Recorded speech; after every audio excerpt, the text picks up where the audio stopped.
Contribute online. And to that end, I want to thank Alan Thomas Jr., who's here tonight, who went a long ways to helping us bring our special guest here tonight. So, Alan, appreciate it as always.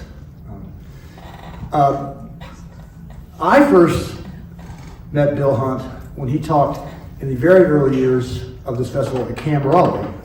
I can't think of how long ago that was now, but saw you speak there.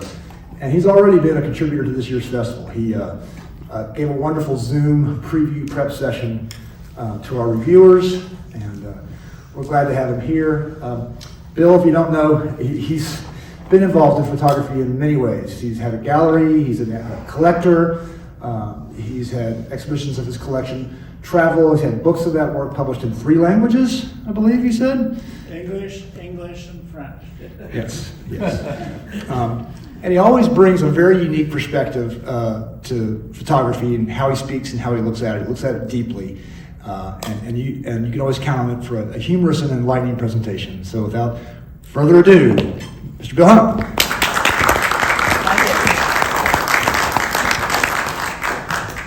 Thanks, that was a really good introduction. I appreciate that a lot. Hello, folks. I like Raleigh-Durham. It's a cool place.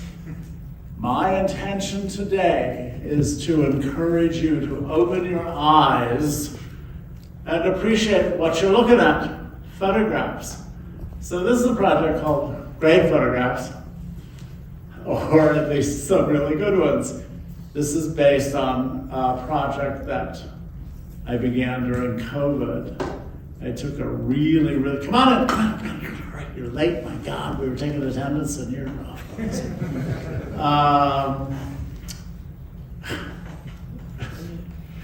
So COVID, and I'm thinking about photographs, and I started writing. I was having the time of my life. I would describe writing as going down this rabbit hole, and there was this guy down there typing away at this computer. It looked just like me, but much smarter, much more disciplined, very clever. And then at the end of whatever he was doing, he would hand me a sheaf of papers, and I would go, hey, this is good reading. Anyway, that's how it happened. This is me. This is how you look at photographs. This is a little they say unidentified photographer instead of anonymous. So this is an unidentified photographer snapshot in my collection, and I love this. I just love the innocence of this kid looking, just wanting to find out. And I will say that my own life in photography is like that. I'm just looking, knock me out. Just really knock me out, which is why it's great photographs. That's what I respond to. So, here's a good little quote. Seeing is what it's all about. I believe that. Here we go. I saw a photograph one day in the New York Times Magazine, Sunday magazine, and I thought, wow, this is just a great picture. I'm going to show it to you in a minute. And I didn't know what to do with it because I wasn't going to buy it. I have been a big collector, but I knew I wasn't going to buy it. And maybe I put it in my locker at school. I like that line. So what I did was I started a folder on my desktop called Great. And then I started putting photographs in there, images that I thought were great. And then at some point I started looking at them going, well, why do you think they're great? And that's what I am here to tell you today. This is the picture. It's a guy, Matthew Pillsbury. This is a photograph of Jane's Carousel in Brooklyn, in Dumbo. And here's what I like about the photograph. I love the square format because everything's contained. It's very complete for me. I like a good vertical uplift in a photograph. And it distills time, this photograph, because it's long exposure. And I just was captivated by it, and I called him up, and I said, oh, Matthew, this is just a great picture, thanks. And he didn't realize I'd been clocking him like that. But it started this folder of great photographs. And then I decided, so what makes a great photograph? So here we go, folks. This is why I paid the big money today. Balance and secrets. That's it. Thank you very much. See you later. That's all you need to know. If the photograph has balance and secrets, you're good to go. This is what I mean. Here's a very good example of balance. This is an old press print. And not only is the guy balanced, but I love the way the hand and the feet touch the side of the frame. It's all complete against the black space. Secrets. This is a famous photograph, Harry Callahan, his wife Eleanor. What is she doing? What is she thinking? Why is her little nipple just peeking peeky-poo out of there? And you go like, if the photographer insists that you collaborate with the photograph will give a meaning to you that is unique to you. And that's what's gonna make it great. So here's the famous artist quote about secrets. But I then looked for those two pictures that I just showed. I've shown many times in different contexts. So I looked for one that I hadn't shown before. This is a photograph by Amanda Means, a woman who I represented, artist. And this picture has stuff in it that I really, really like. I love that it's formal. I tell people I have a very dumb eye. Don't confuse me with like collage or montage. Just like just give me the information and move on. This has history in it. So what's the story with the bubbles? And the glass is kind of nasty in that it's not really clean. So it's got a little history. And I look at this picture and I go, what? And as much as anything, you go, well, how'd she do this picture? Here's how she did the picture. I usually don't care how you do it, but this one fascinates me. She's in the dark room and she's projected light through the glass onto photographic paper. So it's actually a paper negative. So it's the reverse. If you were to make a print of this using this as the negative, you would get the positive. Got it? Mm-hmm. Thank you. The hard part, as near as I can figure, is getting the glass sideways on the sheet of paper. Right. There you go. Comedy. Okay, so this is my cousin and sister are here. Thank you very much. So people like lists. So I made a list of kinds of photographs so that you could write it down on your phone or something. Like, remember that? So I have 3 different categories of photographs: perfect, impossible, and familiar.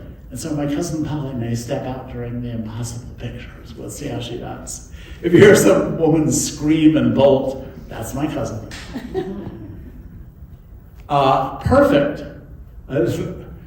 Perfect is exactly what it sounds like. So this is a guy named Joseph Hofflener, and I wrote an essay about him. That's a publisher approached me and said, will you write an essay about this guy? And I said, send the pictures. And what do I like about this? I like lots of things about this picture.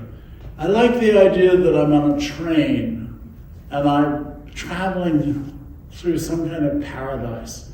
And it's like 2 different worlds. You have the reflected world and the real world. There's this very discrete detail on the high horizon, all those little verticals. And I don't care what they are, but it sets up the picture as things that he meant to include. And it has a real comfort for me. I find this picture very settling and calming. And I always like a good metaphor. Put a single object in a photograph and you got me. That's just me out there, ankle deep in the lake. Joseph Hofflener. This is a new addition to the mix. This is Jane Fulton Alt, who I've known for a long time. I actually bought the first picture Jane ever sold as an artist And then we became friendly again at Photo Nola. Yeah. And this picture has some elements in it that are lovely. I love the compression. I love how she observes the line, how the light coronas the leaf. I have no idea what's going on here. Just some still life of leaves. And I'm not much of a still life guy, but this seems to be so infinitely complex without literally telling me anything. It's just proposing a situation, the complexity of life. And I think she's done it in a very orderly, good-looking way. Jane Fulton Ault. Okay, here's an impossible picture that many of you will know. This is Joel Peter Witkin. Picture of twins. No. It's a picture of one person, and only Joel would slice the man's head down the middle and then make them kiss each other. So, 30 years ago, this is a buzzy picture. People go, you can't do that. I love when people say it to a photographer, you can't do that. And you go like, what are you, the police? I suppose there are pictures that the police would come and say, like, well, you really can't do that, it's against the law. But I'm not sure what they might be. So this is a picture that I just adore. Thank you, ma'am. You made my day. You just made my day. I was judging a competition once, and there were like 8 judges, and we're wandering around. It's long enough ago that it was slides and tear sheets and books and walking around. And we get to this table, and we have this is by Henry Hornstein, which I always describe as a self-portrait because I think that just makes it harder. Men get that joke better than girls. Nonetheless, on a very warm day, there's the other part of that joke. So on the table, we have Henry, and then we have Henry's version of a lady part, which is a picture you've seen so many times as to be offended by it. And everybody, all the judges say, oh my God, look at the vagina, look at the vagina. I go like, your vagina, my God. I said, however many votes I get, I'm putting them all in the balls. If you start looking at this image, I love this is when you get stupid. I love the investigation of the hairs and how the light hits the weird hairs on the bottom part of the picture, and then there's this really strong cord that goes up the middle. And I didn't put a picture in here. There's a well-known picture by Charles Jones, who's an English photographer who photographed vegetables. And there's a picture of 2 stalks of celery that look just like this picture. It is completely innocent for me. It gets better as you dig deeper, the little whiteheads and the whatever, and you've never seen this picture because it's off limits. You just can't make this picture. And I go like, you must make this picture, and you must show this picture. Henry Hornstein, who's a big teacher, and I'm thrilled to share it with you. And I think it's a great photograph. Eleanor Carucci is an artist that I represented when I was a dealer. This is her uterus. Whoa. Exactly right. This is in the middle of a book she did a couple years ago called Midlife. And the story goes that they woke her up in the middle of it and said, oh, you wanted to make a picture of it. I think her husband made it. Whoever made it. For me, I go like, oh my God. And I don't do that very often. I'm a really hardened, seasoned criminal.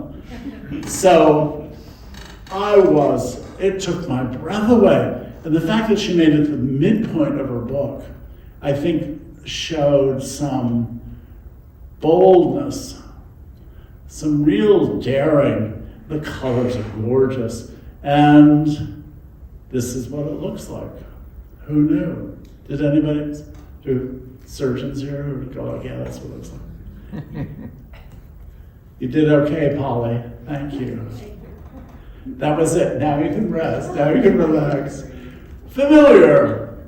So we've got perfect pictures, and you've got impossible photographs, and you've got familiar photographs.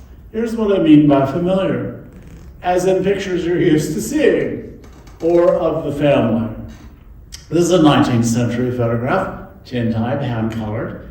That is in my collection, and when I found this picture, I went, what is it about this picture that's so compelling?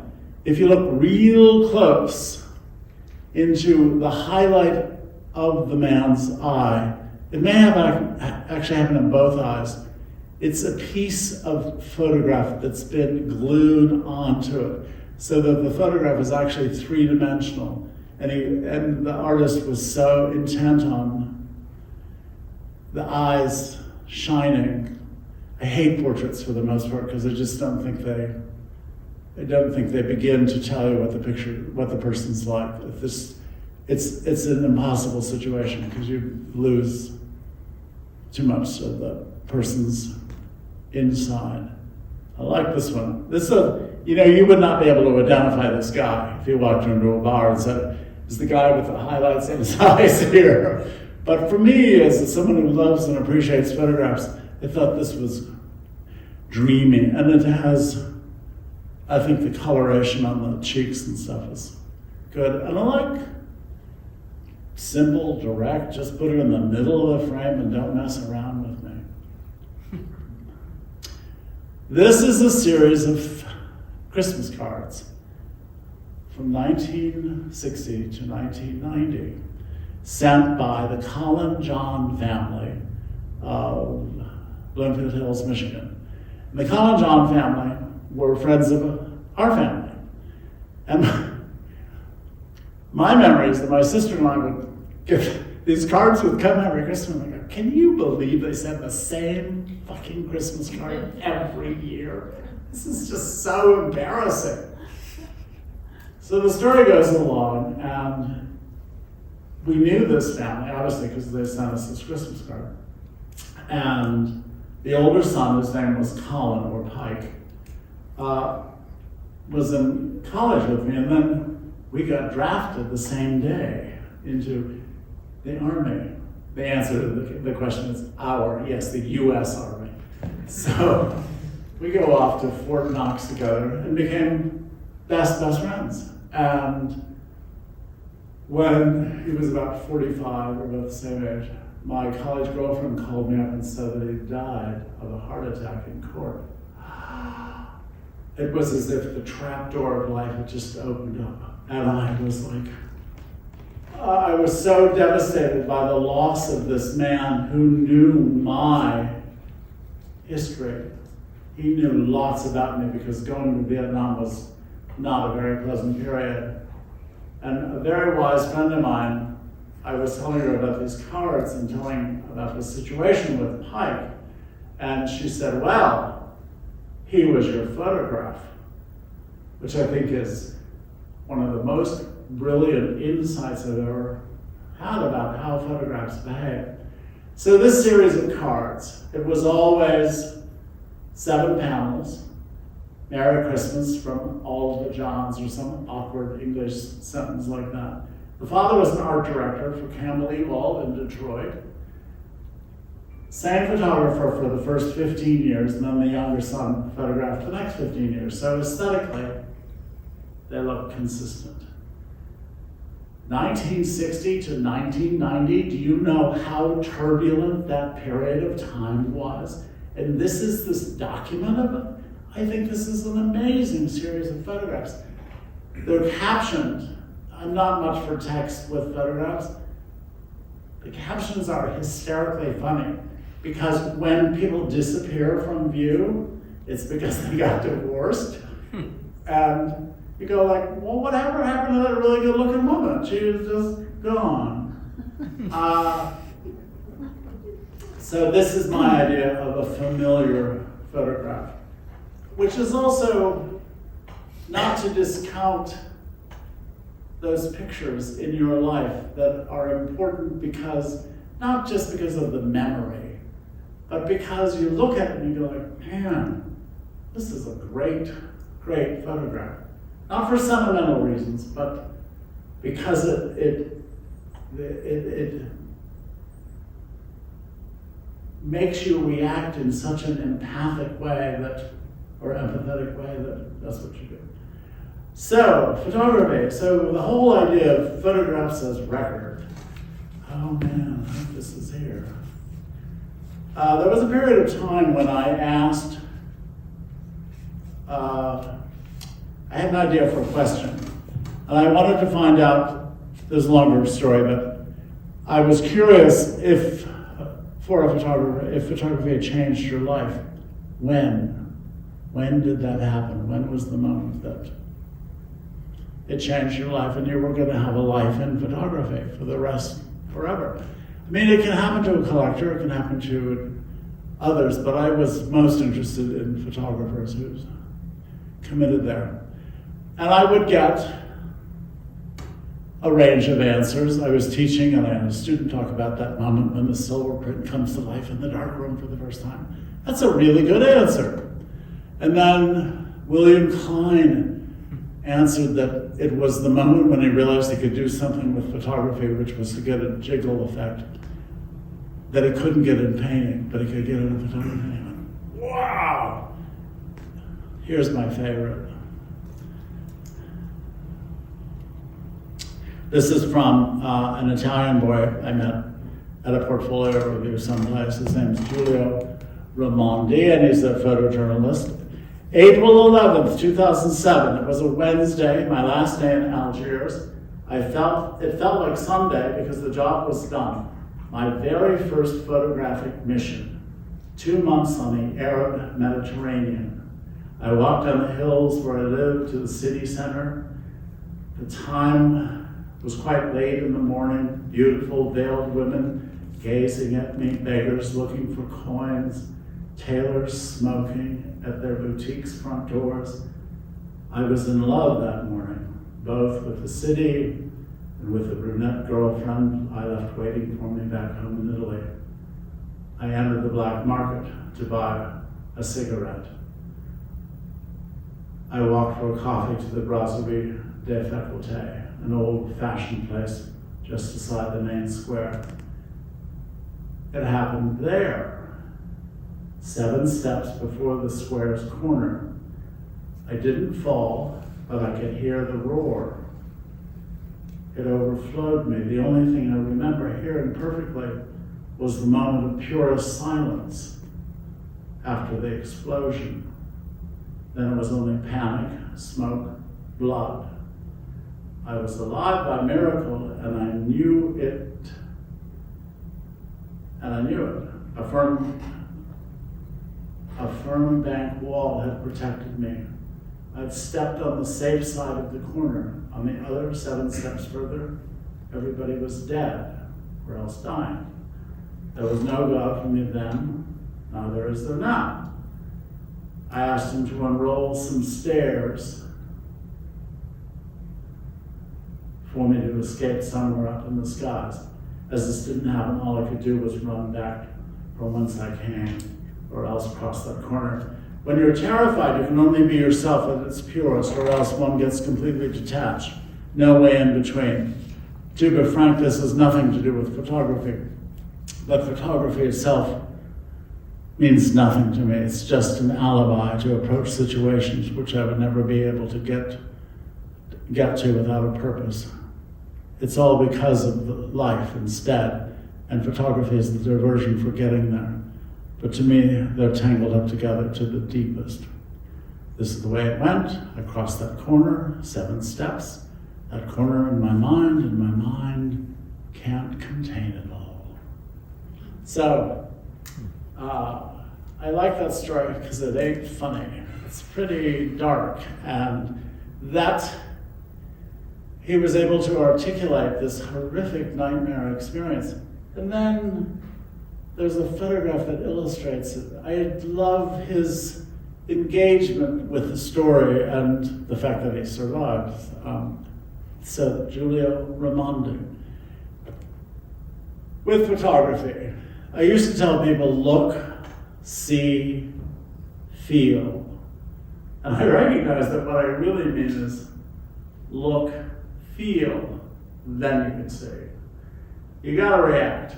If you're reacting and your heart is telling you something, listen to it. So, this is a new talk, and I did it in Europe, I did it in London, and in London I put in all these English photographers, and I went, I'll go to North Carolina, and I'll put in North Carolina photographers. So here's some local talent. This is one of the great photographs ever. And I was going through the pictures and I went, oh my God, that's Kitty Hawk, of course. And of course everybody here will know that that's Kitty Hawk. Of course I'm going, hey, that's in North Carolina. I like this picture so much, I have a print made for my sister, right? That's right. You can get it. It's in the National Archive or something like that. I don't know. Here's my little list. This was the Wright brothers. This was third flight, made by one of their colleagues, John Daniel. What do I like about this picture? I like that this picture makes me feel like I'm flying. Oh my God.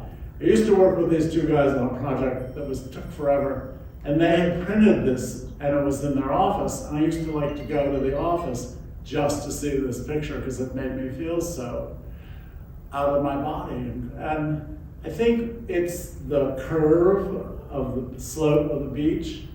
The plane looks like a pen drawing of a dragonfly, and this clear sky. Oh my God. It's so wonderful. You can tell this whole fabulous story with like 3 elements. So thank you, North Carolina, for that one. So I did a little homework.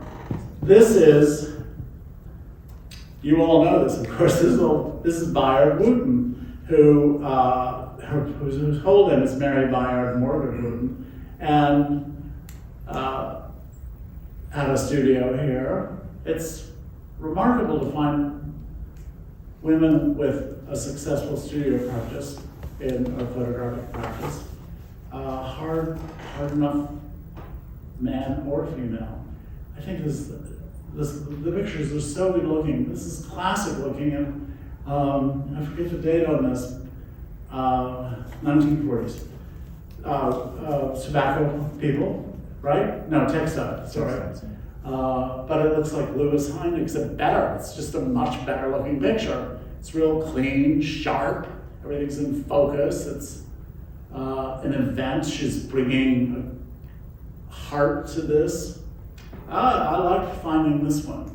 And then there's a woman named Rosalie Guathny, who is actually the mother of Charles Guathny, the architect, who's famous in some circles.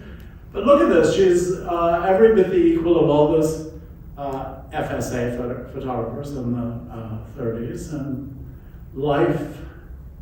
daily life. So it's a familiar picture because you recognize this guy. This is your dad, this is your uncle, you know, the comfort is, so maybe not a great photograph, but a good one.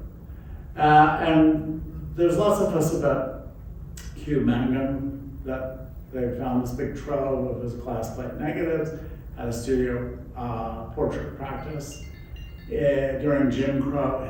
Tell them they were busy. Good looking stuff. Here's my favorite, self-portrait. And you know, there aren't a lot of funny photographs.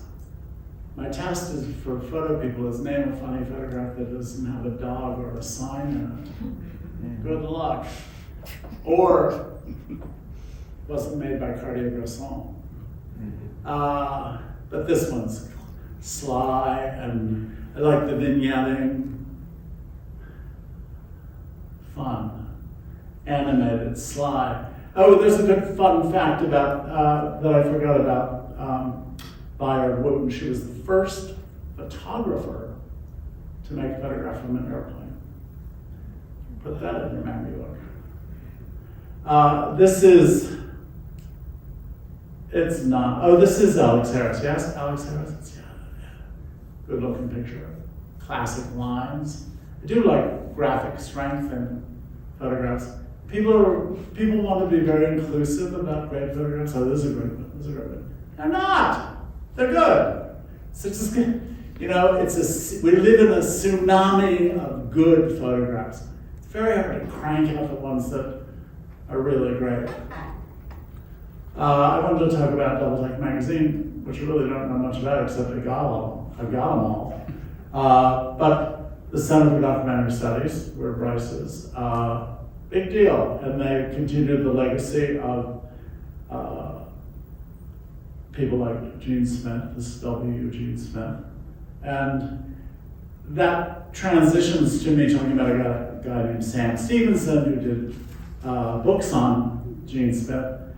This is the Eugene Smith picture, which I think is really iconic and quite bold. For many years I was there's a charity, the W. Gene Smith Memorial Fund, that gives good-sized grants to photographers to continue a body of work. And I really, really valued that period of time to be able to support photographers who were trying to make things happen, trying to get the book published, trying to get the show printed, trying.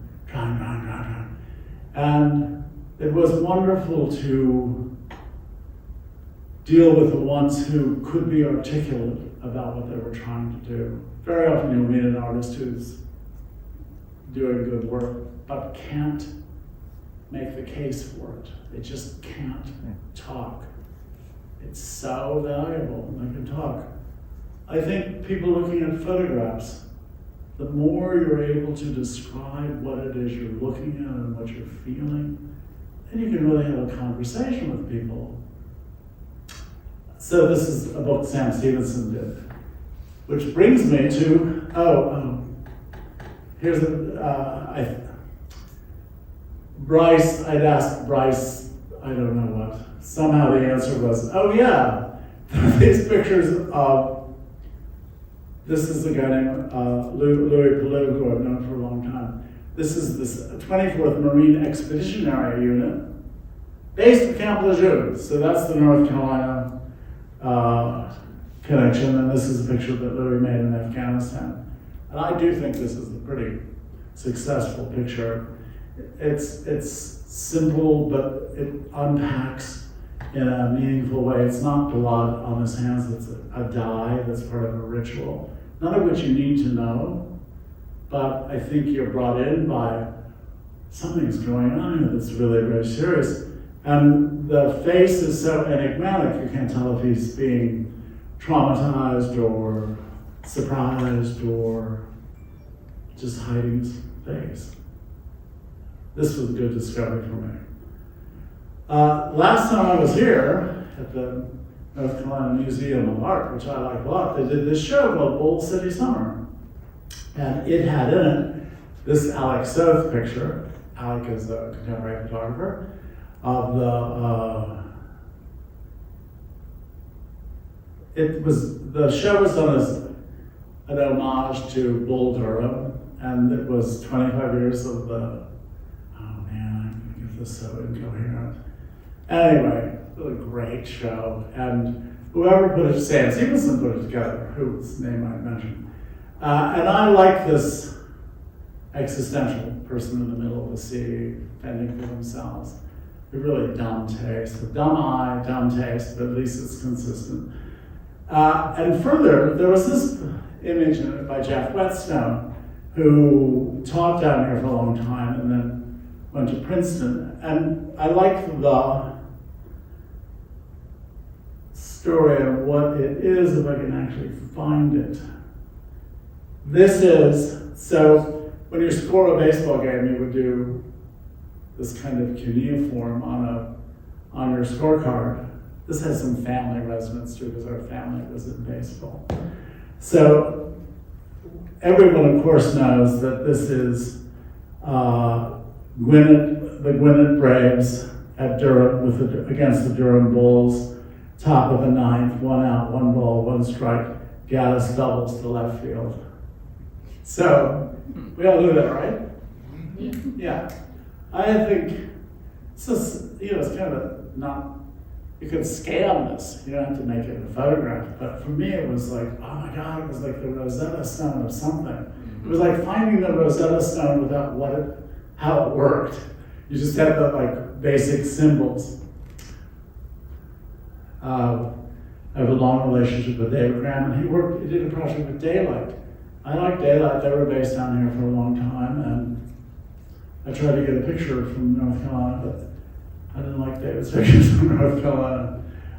This is somebody who's now having a successful like rediscovery. No, do we rediscover him, or do we know him all along?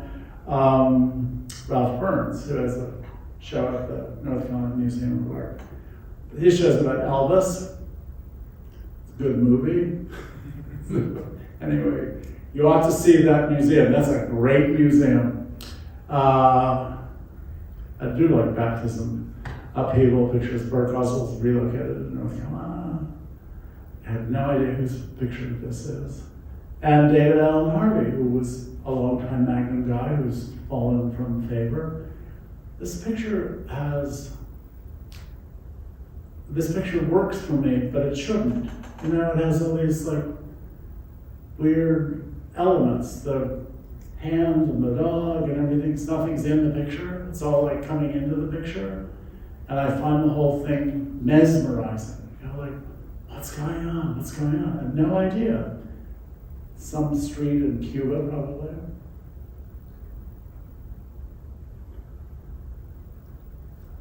Here's a little consistency for a moment. I like journey photographs because it's all a journey. And so you get someone here. This is a guy named McNair Evans who's based in San Francisco. And I love the idea of travel on the road. And this road basically goes in a circle around the tree. It's a good message. I'm sorry that this is so unseeable, but it is a person, it's a snapshot of a person on a slack wire with a balancing pole. Come to my house, it's in the guest room. There's a wonderful woman named Lottie Davies who's English, and we've collaborated a couple times. She created a storybook about a guy who was traveling the western parts of the UK, Wales, Scotland. He's suffering from PTSD, which you don't need to know, because it's a fiction anyway. But I do think that you read the picture and you go like, what's going on? Why is this guy just walking on the road? And it was immediately, it resonated with me immediately, and the greens are so lush, and they look like movies that David Lean would have directed back in the day. Another road. Why am I just blanking? Oh my God, I'm having one of those days. This is Don McCullough, who's probably the quintessential conflict photographer. And this isn't conflict, this is him now. He lives in Somerset. And he makes these large format, brooding, black landscapes. This is where he's happiest. It's a dark soul Don brings to the picture. But I like how you get that rays of sunlight coming through the clouds as opposed to this reflection in the road. So this is Erwin Olaf. My friend Alan donated a great Erwin Olaf to the museum, and it's up right now. This is a little later, and that's a self-portrait. And I'm a sucker for people walking upstairs. It's my life. I can't tell if he has his lunch with him or his purse, whatever, something. So I put together all these kind of little quotations, which you're free to read yourself if I go to them. There's a quotation that I like a lot, which is I went to London, where I like to go, and I was watching a production of King Lear, and I'd taken a red eye and was just exhausted. And I was sitting in standing room, meaning that I could have been standing in standing room, but I was so tired that I was sitting in standing room, which meant that I was squatted on the floor at the back and just, they kept coming back periodically to see if I was still alive. So I'm listening to it, and there's the part in King Lear when Gloucester has been blinded and Lear is mad, and come on.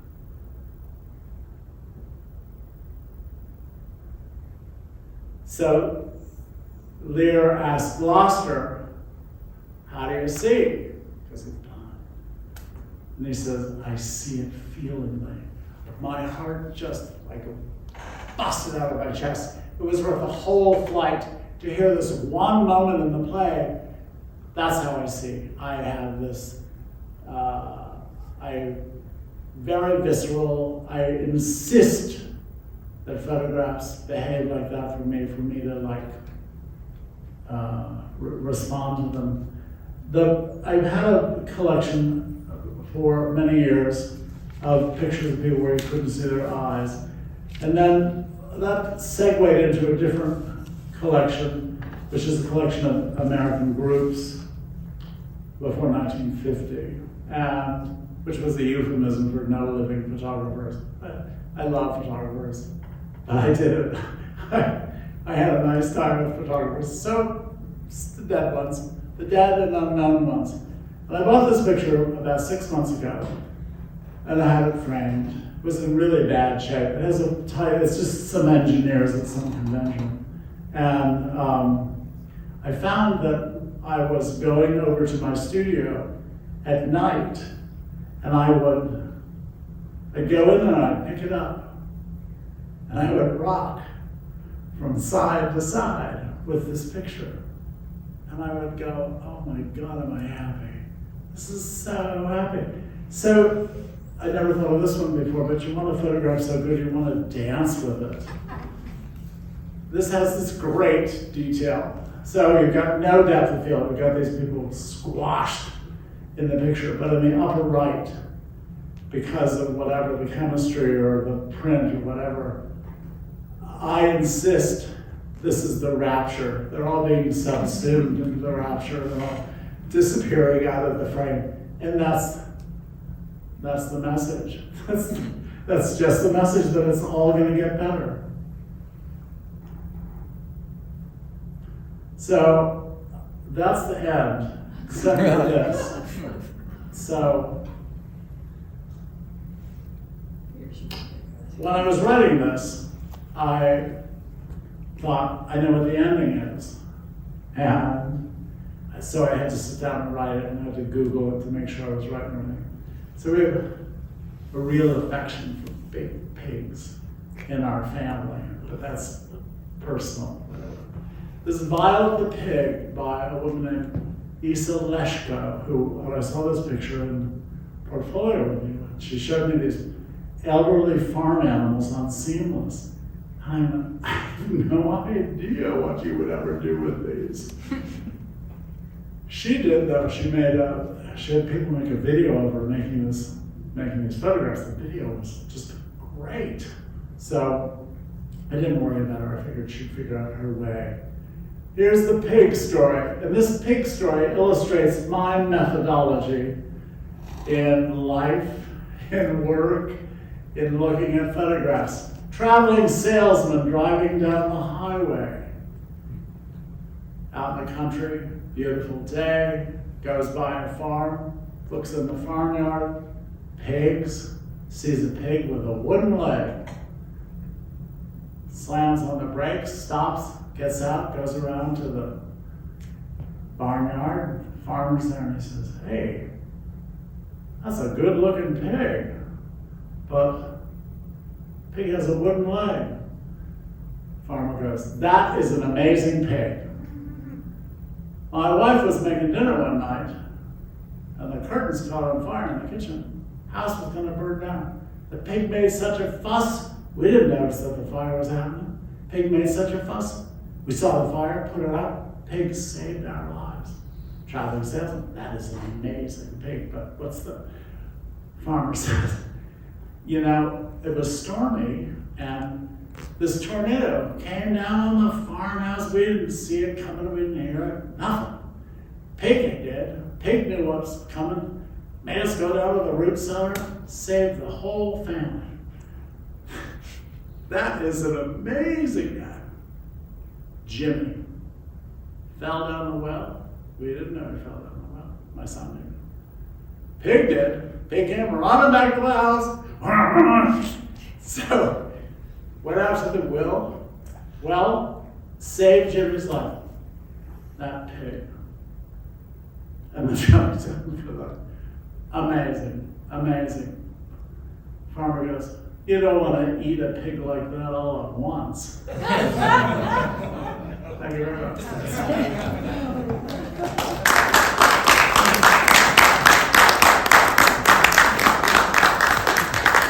Did you know the pig story? Yeah, I thought so. You gotta share stuff like that with your family. All right, questions. I can see you're just agitating to ask questions. No questions. They're disappointing. Okay. Yes.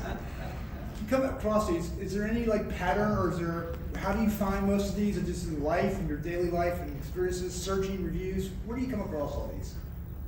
What a good question. I don't think I've ever really been asked that question. And I think the answer is really stupid. First off, I look all the time. I'm like the little photograph of the little boy. I am so curious. Also, I leave myself open to, what's this? I should look at this. I don't know why I'm looking at this, but I'm meant to look at this. It's like the story, the Italian photographer, about being in the bomb. Just the really odd, specific convergence of those forces that I would know to ask him that story, and he would tell me that story. I'm really quick to look. I'm a very visceral responder, and I do think that vision is complicated.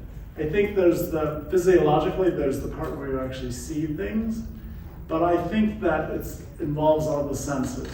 So people, you can smell pictures, you can see them ahead of time. People say, oh, I knew I'd run into you. And I do believe that in some reality, you've actually seen them at a distance, that they came into your consciousness. So the vision is, I don't think we begin to understand that whatever intuition is, that I'll open the doors to see what's in there, to see if something's good. And I move really quickly. So I think that people think, oh, I can be incredibly impatient, and that's true. I can be incredibly impatient. It's like me telling you I'm going to start on time, because that's the deal, start on time. 4 to 5. Okay. Is that kind of I do have people who know me, and I know them, and I know that they won't waste my time. I had a client at the LA County Museum of Art, and I would, when I was a dealer, and I would probably show him 5 pictures a year, as opposed to other dealers who would send 5 pictures, he'd buy 3. That's a pretty good rate. So people who respect me and go like, I think you should look at, you might like this, and then the ones I like the group picture, that one. She's new in the last dealer. She's a great picker. She just sends me really good stuff. She knows what's risky with me, and so this picture's a mess. This picture of the mount is like rats ate it, but put a good mat around it, put a frame on it. This looks great. That's a really good question. Thanks. A. Good A, right? Yes. As with making photographs, collecting them has got to have some amazing levels of self-revelation as you look at your collection and you start to ponder the things that you Terrifying. Yeah. Terrifying. Terrifying. You go like, oh my God. First time you find out how covetous you are, you go, I've got to have this. Yeah, you do. I will say this talk, this project, what makes a great photograph, is a very introspective thing, trying to figure out what really motivates me to respond. And I enjoyed it enormously. It's just COVID. I mean, who are you going to play with? So you're playing with yourself. I remember once in this project, I described something as an onanistic dance. And I sent it to my sister, and she said, this is great. What's onanism? She didn't know, so. Yeah, similar to the Bible. When you get home, look it up. It's a good one. It's a $7 word. Do another one. Sir. So you've explained to us the way that a person develops acuity at your eye, and you can tell perfect from the whole story that you told us is about a person that has developed a way of looking at photographs. Correct. And over the long period of looking at photographs, it seems, I'm not sure why, some photographs are old or maybe they're out of style. Some photographs don't have any kind of buzz. They're the first photographs we saw in the 3rd grade, and so we learned later that that is a stock photograph, a stock photo. And so it may be just bland, or if it's a stock photo that's used for a cigarette ad, and it's kind of fuzzy and sexy. But by looking at all photographs, I'm not a photographer.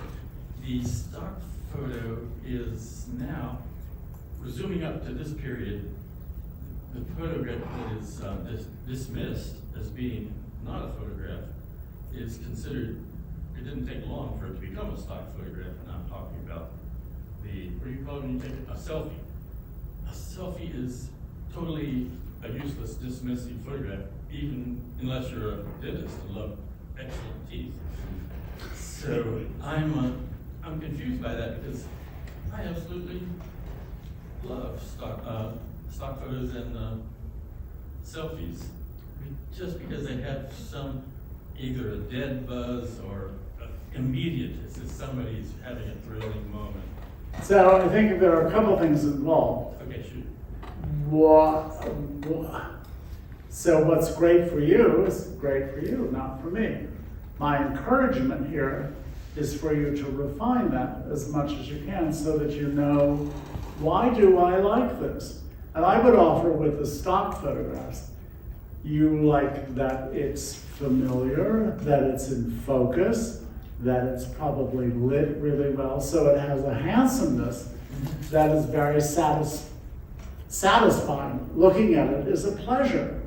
And there's probably a nostalgic element to it that resonates with you, and so your comfort level with that photograph, it's really reassuring, reaffirming. You feel good. So you gotta respect that. That's a good thing.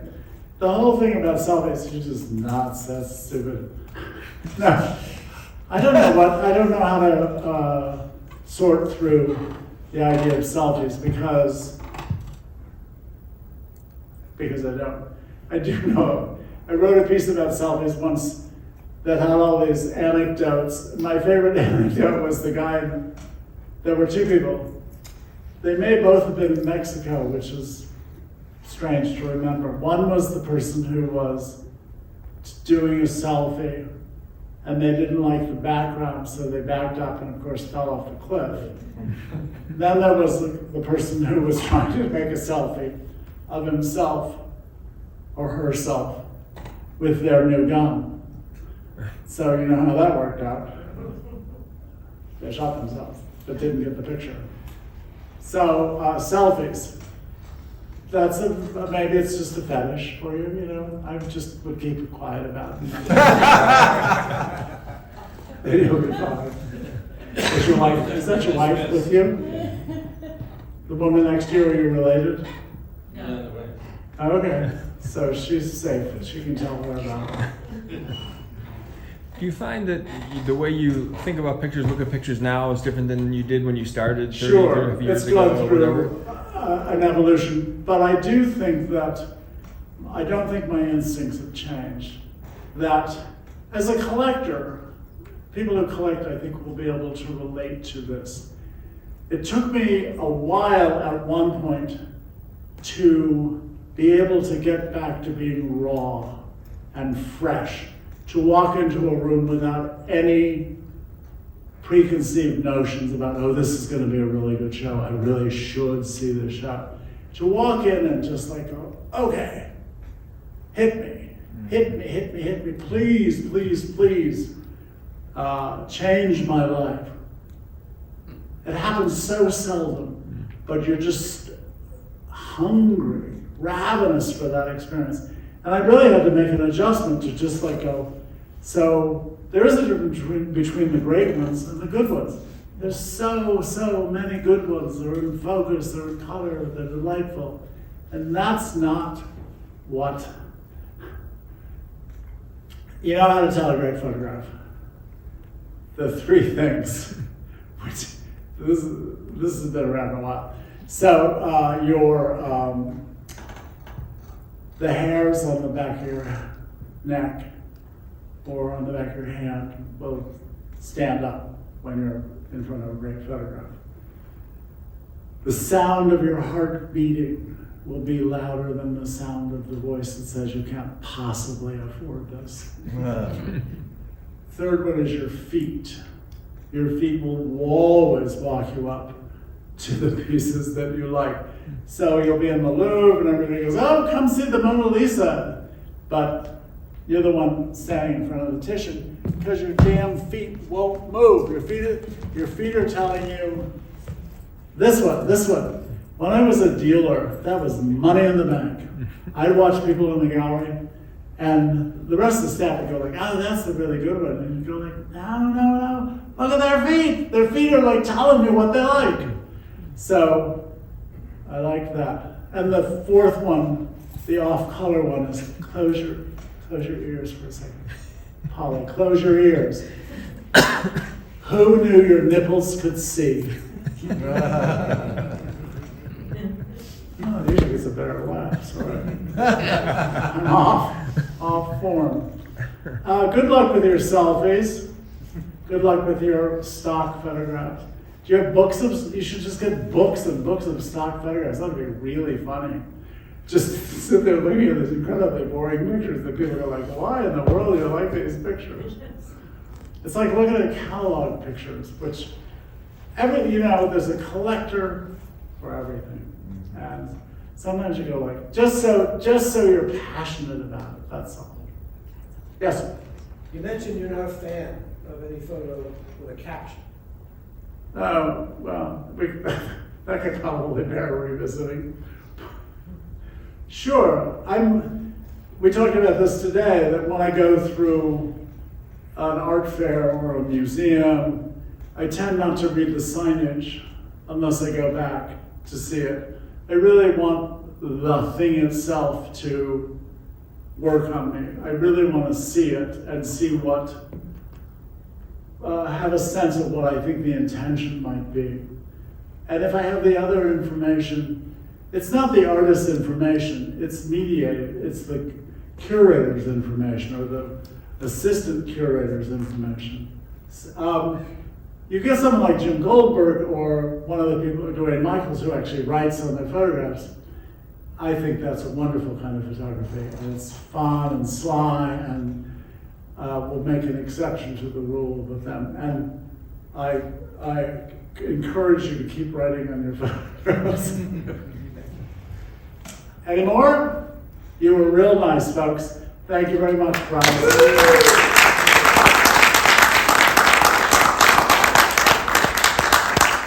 Thanks for bringing me down. Betcha.